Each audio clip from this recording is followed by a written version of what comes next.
Maka kata sebagian ulama, kalau mau tahu nikmat Allah itu selalu ada pada diri kita, cobalah pejamkan mata itu sejenak. Maka lain rasanya dunia ini. Ya, kecuali kita mau tidur. Kecuali kita mau tidur. Gelap semuanya, walaupun masih terdengar di sana sini. Maka terbukanya pemandangan nikmat Allah.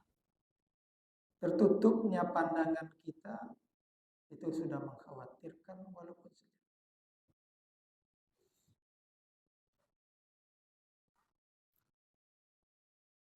Assalamualaikum warahmatullahi wabarakatuh.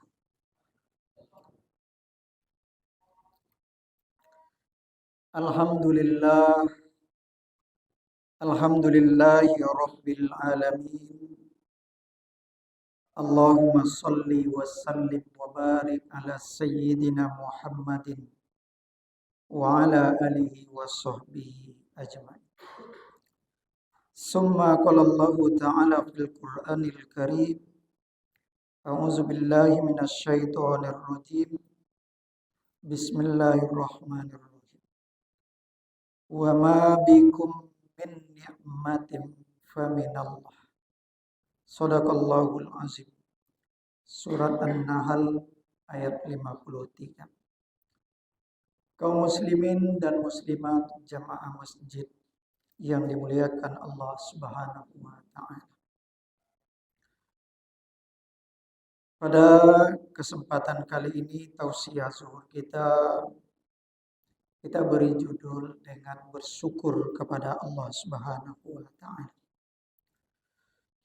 Dalam hidup ini, kata ulama Al-Habib Abdul Haddad, waktu seharusnya kita bersyukur itu jauh lebih banyak dibandingkan bersabar.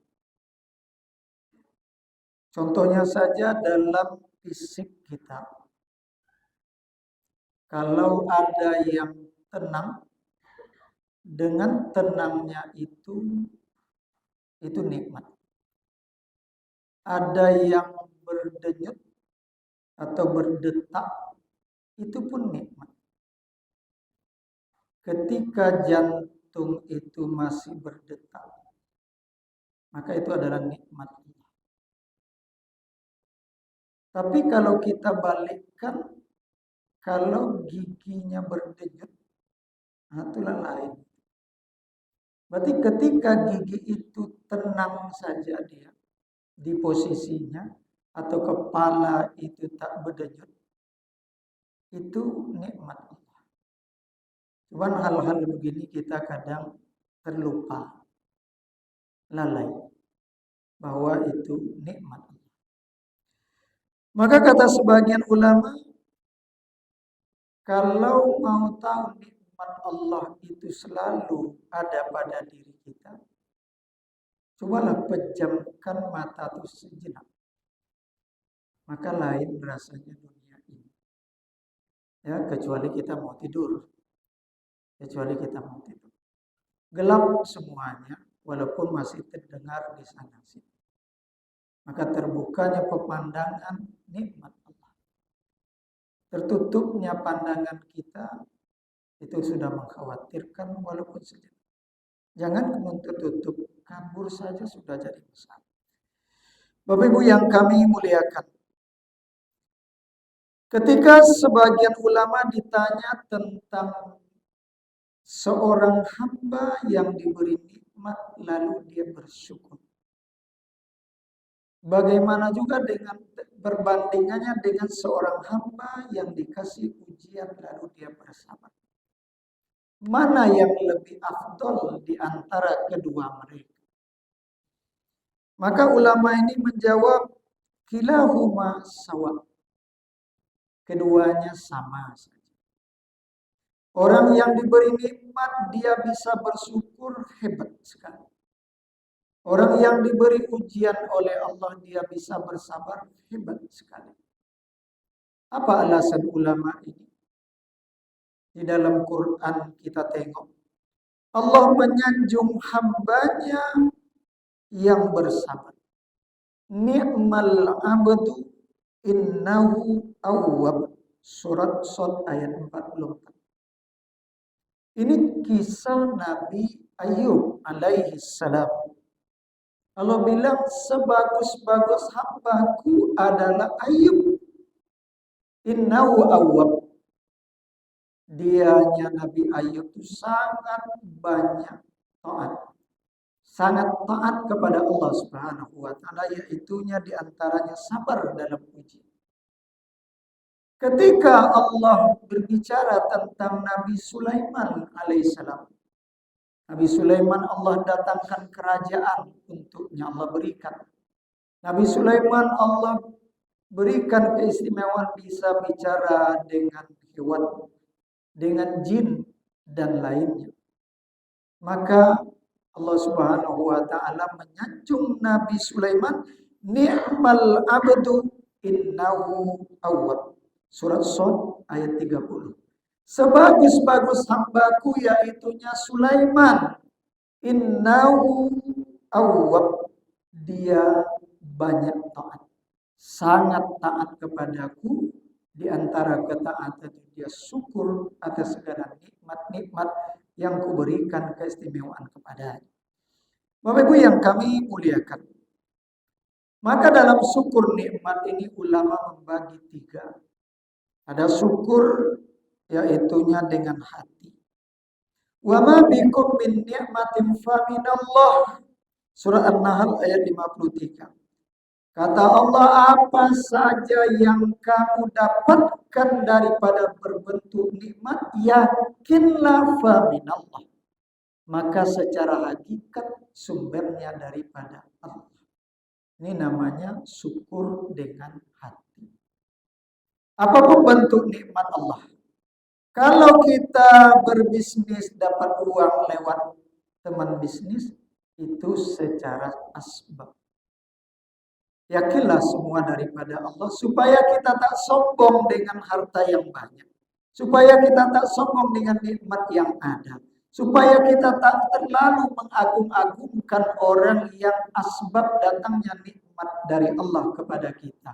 Supaya kita ketika dapat nikmat tidak mencela orang-orang yang kita bantu. Tidak menyebut-nyebut orang yang kita bantu dan sebagainya. Maka syukur nikmat itu, yakin betul nikmat itu secara hakikat dari Allah Subhanahu wa taala. Maka ketika Nabi Musa alaihissalam bermunajat dengan Allah, Nabi Musa bertanya, ya Allah, Nabi Adam alaihissalam kau berikan keistimewaan dalam penciptaan. Ya, dalam penciptaan tidak ada masa kecil, tidak ada ayah dan tidak ada ibu.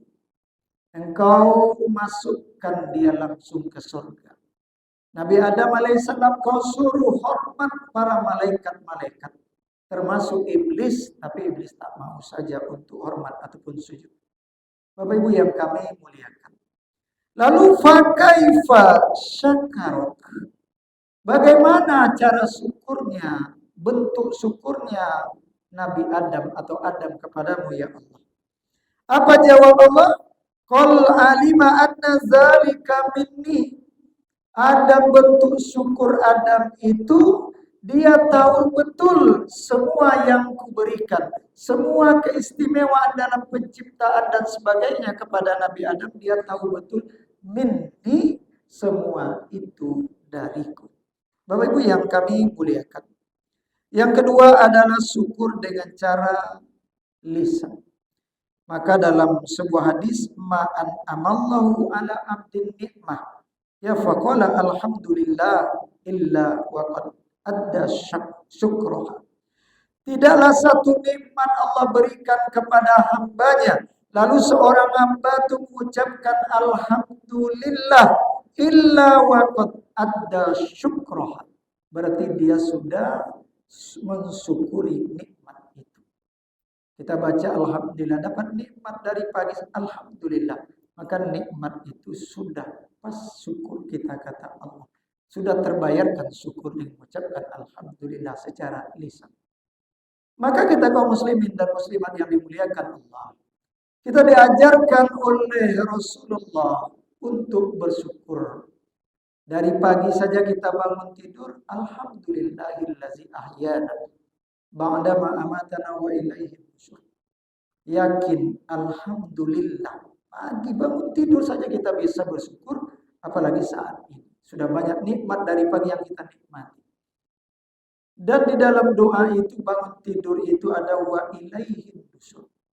Tujuan hidup kita bangun tidur itu sudah diarahkan oleh Rasul, ilaihi nusyur. Kalian kepada Allah saja akan kembali nanti. Jadi syukur kepada Allah dan juga kita jelas tujuan hari-hari kita, hidup kita diarahkan oleh Rasulullah. Ketika kita bercermin, jangan pernah kita kecewa. Alhamdulillah kama hasanta khalqi fasin.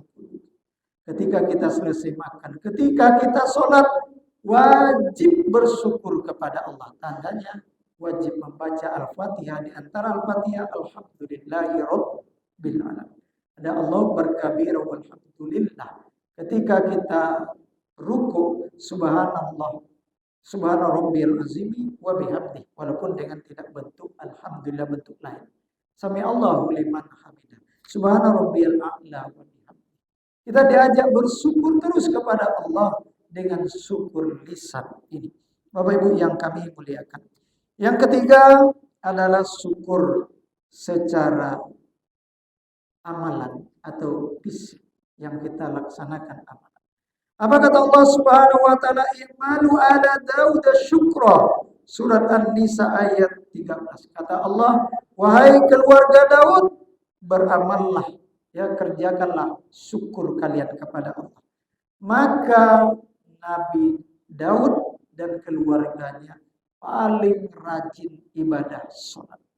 Dan Nabi Daud disanjung hamba Allah yang menghidupkan malam dengan ibadah sholat.